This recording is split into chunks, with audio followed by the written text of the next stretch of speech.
તમે જો ઓલા ઉબેર જેવી ટેક્સી સેવાનો ઉપયોગ કરતા હોવ તો હવે તમારા માટે એક ખાસ સમાચાર છે અને એક વધુ ખુશ ખબર છે। હવે કેન્દ્ર સરકારના સહકારી મંત્રાલય દ્વારા સમર્થિત ટેક્સી સેવા ભારત ટેક્સી આગામી મહિને એટલે કે નવેમ્બરના અંતમાં દિલ્હીથી શરૂ થશે અને દિલ્હી પછી તરત જ બીજા નંબરે ગુજરાતના રાજકોટમાં શરૂ કરવાની યોજના બનાવાઈ છે, જ્યારે ત્રીજા નંબરે ભારત ટેક્સીની શરૂઆત મહારાષ્ટ્રમાં કરવામાં આવશે। ત્યારે આ ટેક્સી સેવાની કેટલીક રસપ્રદ વાતો આપને જણાવીએ।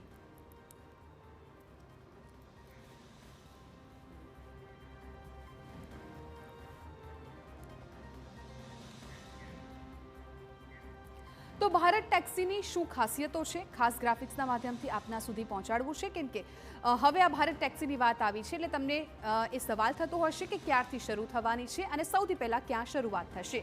તો ભારત ટેક્સી નવેમ્બરમાં દિલ્હીથી શરૂ થવાની છે, પરંતુ ન માત્ર દિલ્હી, આ સિવાય પણ ભારતના અન્ય જે શહેરો છે, રાજ્યો છે, ત્યાં પણ શરૂ થવાની છે। સૌથી પહેલાં શરૂઆત દિલ્હીમાં થશે ને ત્યારબાદ રાજકોટમાં બીજા ક્રમે આ સેવા શરૂ થવા જઈ રહી છે। એટલે મોટા પ્રમાણમાં જે મેગા સિટીઝ છે ત્યાં શરૂ થશે, કેમ કે મોટી સંખ્યામાં અવરજવર મુસાફરોની ત્યાં રહેતી હોય છે।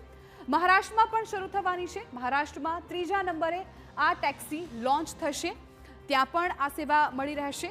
ડિસેમ્બરમાં અમિત શાહ છે સત્તાવાર રીતે આ ટેક્સીને લોન્ચ કરવાના છે, એટલે ડિસેમ્બરથી આ સેવા શરૂ થઈ જશે। નવેમ્બરમાં એપ પ્લેમાં સ્ટોરમાં લાઈવ બતાવશે, એટલે એપ્લિકેશન મારફતે પણ આ ટેક્સીની તમામ વિગતો છે એ તમે મેળવી શકો છો।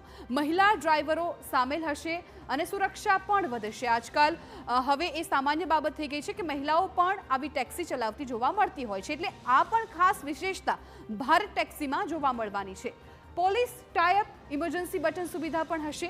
ઘણી વખત કોઈ પણ ટેક્સીમાં તમે બેસો એટલે સૌથી મોટો સવાલ સુરક્ષાનો હોય છે, પરંતુ આ જે ટેક્સી છે એમાં ખાસ બટનની સુવિધા છે કે જેમાં કોઈ પણ ઇમરજન્સી આવે તો તમે એ બટન દ્વારા સુવિધા તાત્કાલિક મેળવી શકો છો। ડિજિટલ વેરિફિકેશનથી ડ્રાઈવર વાહન તપાસ થશે।